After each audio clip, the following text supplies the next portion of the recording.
Hello दोस्तों, नमस्कार। क्षिति वैविध्य के यूट्यूब प्लेटफॉर्म पर आप सभी का स्वागत है। निरंतर हम लोग एनसीईआरटी के प्रश्नों को सॉल्व कर रहे हैं। इतिहास विषय के कक्षा 6वीं के सभी प्रश्नों को हम लोग सॉल्व कर चुके हैं। अब बारी है ज्योग्राफी की, उसमें भी हमने पहले चैप्टर पे बात कर ली है। आज दूसरे चैप्टर की बारी है जिसका नाम है ग्लोब, अक्षांश एवं देशांतर। सभी को पता है एनसीईआरटी की भूमिका कितनी महत्वपूर्ण है। सभी परीक्षाएं नज़दीक हैं, बस डेट अनाउंस होने की देरी है। उसके बाद परीक्षाएं कब आ जाएंगी पता नहीं चलेगा। सब लोग उलझन में रहते हैं, क्या पढ़ें, कहाँ से पढ़ें। तो उसी के मद्देनज़र हम लोग ये एनसीईआरटी की श्रृंखला कर रहे हैं अपने चैनल के माध्यम से। और जिन्होंने अभी तक चैनल को सब्सक्राइब नहीं किया है, प्लीज़ वो सब्सक्राइब कर दे ताकि उन्हें जो भी अपडेट हो, जो भी चीज़ें कराई जाए इस चैनल के माध्यम से परीक्षा के मद्देनज़र, उनको उसका नोटिफिकेशन मिलता रहे। तो चलते हैं आज के प्रश्नों की तरफ। ग्लोब, अक्षांश एवं देशांतर, ये कक्षा 6वीं ज्योग्राफी विषय के अध्याय 2 से संबंधित प्रश्न हैं जिन पे हम लोग आज बात करेंगे। पहला प्रश्न क्या है? पहला प्रश्न है विषुवत वृत्त। अब तो हमें पहले तो यही पता होना चाहिए कि विषुवत वृत्त किसे कहते हैं। के संदर्भ में नीचे दिए गए कथनों पर विचार कीजिए। पहले प्रश्न देख लेते हैं। विषुवत वृत्त 0 डिग्री अक्षांश को प्रदर्शित करता है। विषुवत वृत्त का प्रत्येक बिंदु दोनों ध्रुवों से समान दूरी पर होता है। और तीसरा कथन है कि विषुवत वृत्त से उत्तर या दक्षिण की कोणीय दूरी की माप को देशांतर कहते हैं। उपरोक्त में से कौन से कथन सत्य हैं? 1 और 2, 1 और 3, 2 और 3 और उपरोक्त सभी। तो इसका सही उत्तर क्या है? ए। पहला और जो दूसरा कथन है वो सत्य है। क्यों सत्य है? क्योंकि विषुवत वृत्त 0 डिग्री को हम क्या क्या कहते हैं? 0 डिग्री को विषुवत वृत्त भी कहते हैं, भूमध्य रेखा भी कहते हैं। तो पहला जो कथन है वो सही है। दूसरा है कि विषुवत वृत्त का प्रत्येक बिंदु दोनों ध्रुवों से समान दूरी पर होता है, बिल्कुल सही बात है। तीसरा कथन है कि ये विषुवत वृत्त से उत्तर या दक्षिण की कोणीय दूरी की माप को देशांतर रेखा कहते हैं, ये गलत है। विषुवत वृत्त से उत्तर या दक्षिण की कोणीय दूरी की माप को हम देशांतर रेखा नहीं, अक्षांश रेखा कहते हैं। क्या कहते हैं? अक्षांश रेखा कहते हैं। इसे विषुवत वृत्त से दोनों ध्रुवों की ओर अंशों में मापा जाता है। किस में मापा जाता है? अंश में। विषुवत वृत्त से ध्रुवों तक स्थित सभी समानांतर वृत्तों को हम अक्षांश रेखा कहते हैं। विषुवत वृत्त क्या है? एक काल्पनिक रेखा है। ये कोई हमारे पृथ्वी पर खींची हुई रेखा नहीं है, ये एक काल्पनिक रेखा है जो पृथ्वी को क्या करती है? 2 बराबर भागों में बांटती है। अगला प्रश्न है कि किस या किन बिंदु को आधारभूत संदर्भ बिंदु कहते हैं? उत्तरी ध्रुव, दक्षिणी ध्रुव, उत्तरी एवं दक्षिणी ध्रुव दोनों को, या इनमें से कोई नहीं? तो इसका सही उत्तर है सी। उत्तरी एवं दक्षिणी दोनों ध्रुवों को हम क्या कहते हैं? संदर्भ बिंदु कहते हैं, आधारभूत संदर्भ बिंदु कहते हैं। पृथ्वी की आकृति कैसी है? गोल है, इसीलिए इसका कोई किनारा नहीं है। जहां से कोई दूरी नापी जा सके, पृथ्वी क्या है? गोल है। तो कहीं से भी अगर हम इसको नापेंगे तो इसका कोई हमें किनारा मिलेगा?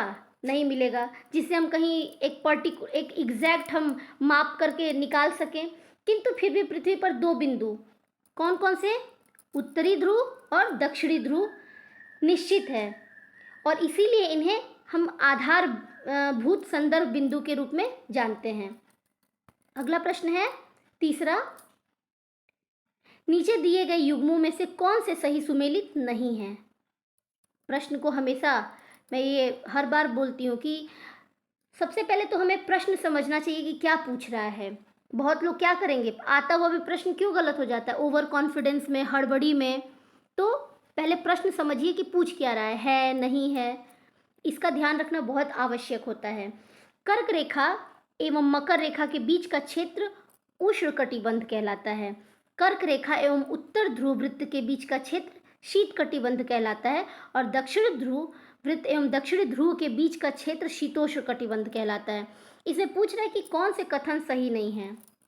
1 और 2, 2 और 3, सी कह रहा है 1 और 3 और डी कह रहा है कि उपरोक्त सभी। तो इसका सही उत्तर नहीं है बी। जो दूसरा और तीसरा कथन है वो सत्य नहीं है। कर्क रेखा एवं मकर रेखा के बीच का जो क्षेत्र है वो उष्णकटिबंध कहलाता है।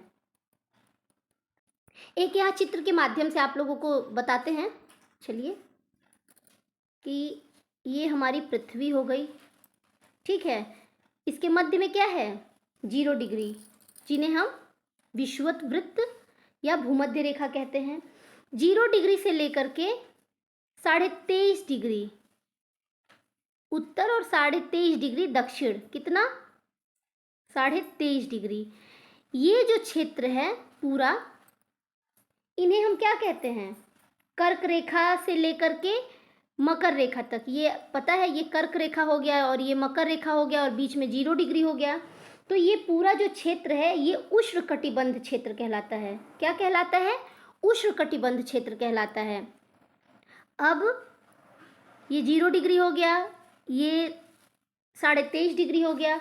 अब इसके ऊपर जो चलते हैं हम, 66.5 डिग्री उत्तर और 66.5 डिग्री दक्षिण।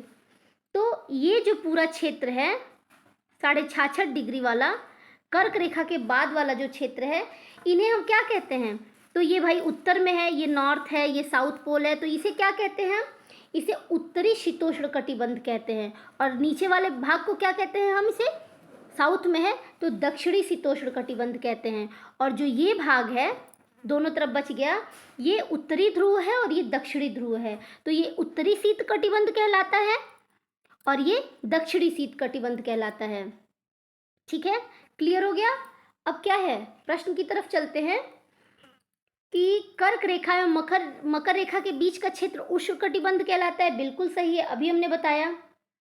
कर्क रेखा और मकर रेखा के बीच सभी अक्षांश पर सूर्य की वर्ष में एक बार दोपहर में सिर के ठीक ऊपर होता है। ठीक है, इसीलिए इस क्षेत्र में हमें सबसे अधिक ऊष्मा प्राप्त होती है और इसीलिए हम इसे उष्णकटिबंधीय क्षेत्र कहते हैं। सूर्य की किरणें यहाँ पे सीधी पड़ती हैं। दूसरा कथन है कि कर्क एवं मकर रेखा, कर्क एवं उत्तर ध्रुव वृत्त के बीच का जो क्षेत्र है वो शीत कटिबंध कहलाता है। ध्रुव की तरफ की अगर बात करें तो वहां सूर्य की किरणें क्या होती हैं? तिरछी पड़ती हैं। इस प्रकार उत्तरी गोलार्ध में कर्क रेखा एवं उत्तर ध्रुव वृत्त तथा दक्षिणी गोलार्ध में मकर रेखा एवं दक्षिणी ध्रुव वृत्त के बीच वाले जो क्षेत्र हैं उसका तापमान कैसा रहता है? क्या वो जो कर्क रेखा और मकर रेखा बेल्ट के बीच में जो तापमान रहता है वैसा ही रहता है? नहीं, मध्यम तापमान रहता है। तो इसीलिए हम उन्हें शीत कटिबंध क्षेत्र नहीं, शीतोष्ण कटिबंध क्षेत्र कहते हैं। शीत प्लस उष्ण बराबर शीतोष्ण। ठीक है, और उत्तरी गोलार्ध में उत्तरी ध्रुव वृत्त एवं उत्तरी ध्रुव तथा दक्षिणी गोलार्ध में दक्षिणी ध्रुव वृत्त और दक्षिणी ध्रुव के बीच का जो क्षेत्र है वो बहुत ज़्यादा ठंडा होता है, क्योंकि यहाँ सूर्य क्षितिज से ज़्यादा ऊपर नहीं आ पाता। इसीलिए इस क्षेत्र को हम शीतोष्ण नहीं, शीत कटिबंध कहते हैं। समझ में आ गया? अगला प्रश्न देखते हैं, चौथा, कि नीचे दिए गए कथनों पर विचार कीजिए। विषुवत वृत्त से ध्रुवों तक स्थित सभी समानांतर वृत्तों को अक्षांश रेखाएं कहते हैं। और दूसरा कि सभी अक्षांश रेखाओं का आकार एक समान होता है। ऊपर दिए गए कथनों में से कौन से कथन सत्य हैं? केवल एक, केवल दो, एक और दो, दोनों और इनमें से कोई नहीं। तो मुझे लगता है कि इसका उत्तर सबको पता होगा। पहला कथन केवल सही है कि विषुवत वृत्त से ध्रुवों तक स्थित सभी समानांतर वृत्तों को हम अक्षांश रेखा कहते हैं। अगर बात करें कि जैसे जैसे हम 0 डिग्री विषुवत वृत्त, जैसे जैसे हम विषुवत वृत्त से दूर जाते हैं, अक्षांश रेखाओं का आकार क्या है? घटता जाता है, एक समान नहीं रहता है। इस प्रकार विषुवत वृत्त के उत्तर की सभी जो समानांतर रेखाओं को हम उत्तरी अक्षांश कहते हैं और विषुवत वृत्त के दक्षिणी भाग में स्थित जो सभी रेखाएं हैं उनको हम दक्षिणी अक्षांश कहते हैं। तो ये सभी जगह इनका आकार एक समान नहीं रहता है।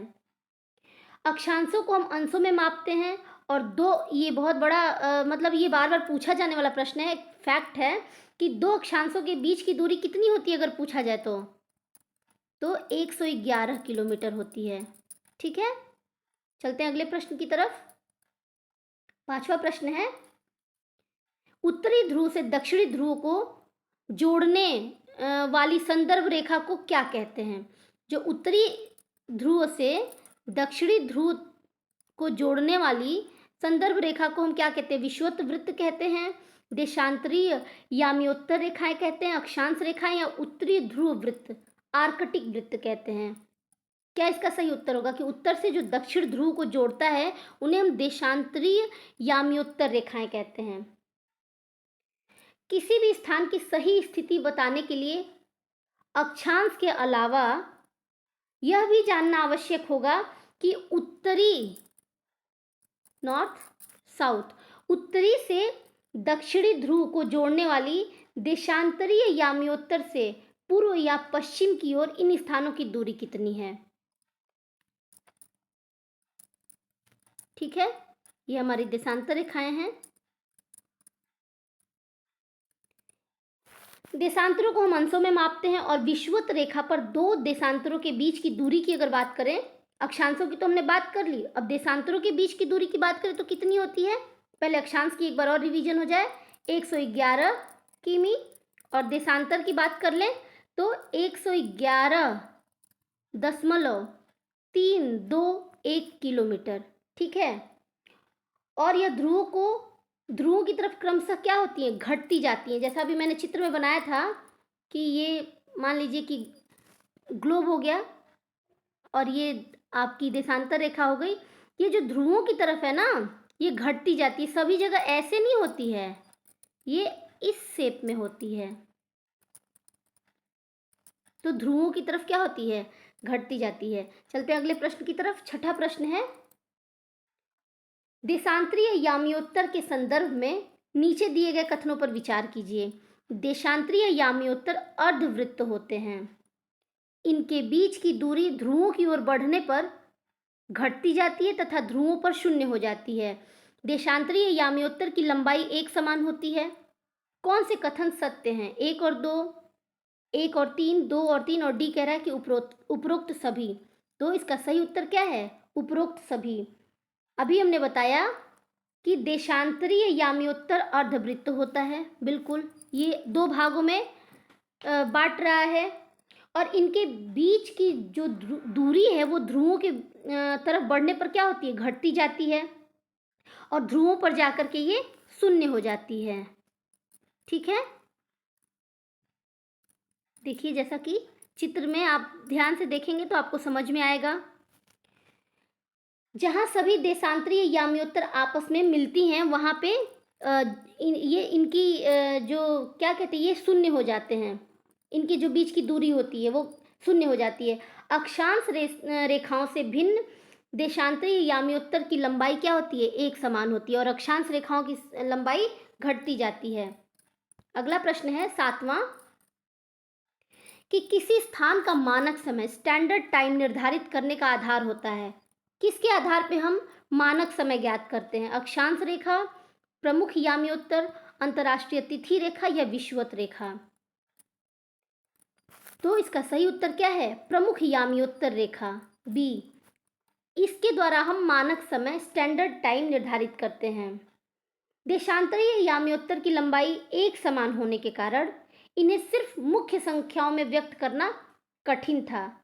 तभी क्या हुआ, सभी देशों ने निश्चित किया कि जहां ग्रीनविच है, ब्रिटिश राज की वेधशाला स्थित है, वहां से जो गुजरने वाली याम्योत्तर है उस याम्योत्तर से पूर्व और पश्चिम की ओर गिनती शुरू की जाए और इस याम्योत्तर को प्रमुख याम्योत्तर माना जाए। इसका मान क्या हुआ? 0 डिग्री देशांतर माना गया। तो यही स्थान है जहाँ से मानक समय निर्धारित होता है, और उस प्रमुख याम्योत्तर से ये जो 0 डिग्री है इसके पूर्व और पश्चिम, यहाँ से हम 180 डिग्री पूर्व या 180 डिग्री पश्चिम तक की गणना करते हैं। ठीक है, अगला प्रश्न है 8वां, कि अगला प्रश्न है 8वां कि नीचे दिए गए कथनों में से कौन से कथन सत्य हैं। प्रमुख यामियोत्तर तथा 180 डिग्री यामियोत्तर से मिलकर पृथ्वी को समान भागों पूर्वी गोलार्ध और पश्चिमी गोलार्ध में विभक्त करते हैं। और दूसरा है कि 180 डिग्री पूर्व और 180 डिग्री पश्चिम यामियोत्तर एक ही रेखा पर स्थित है। तो केवल एक, केवल दो, एक और दो दोनों, और डी कह रहा है ना तो एक और ना ही दो। तो इसका सही उत्तर क्या होगा? सी, ये दोनों कथन सही हैं। अभी मैंने बताया कि प्रमुख यामियोत्तर जो 0 डिग्री है और 180 यामियोत्तर मिलकर पृथ्वी को दो समान भागों में बांटते हैं, पूर्वी गोलार्ध और पश्चिमी गोलार्ध में विभक्त करते हैं।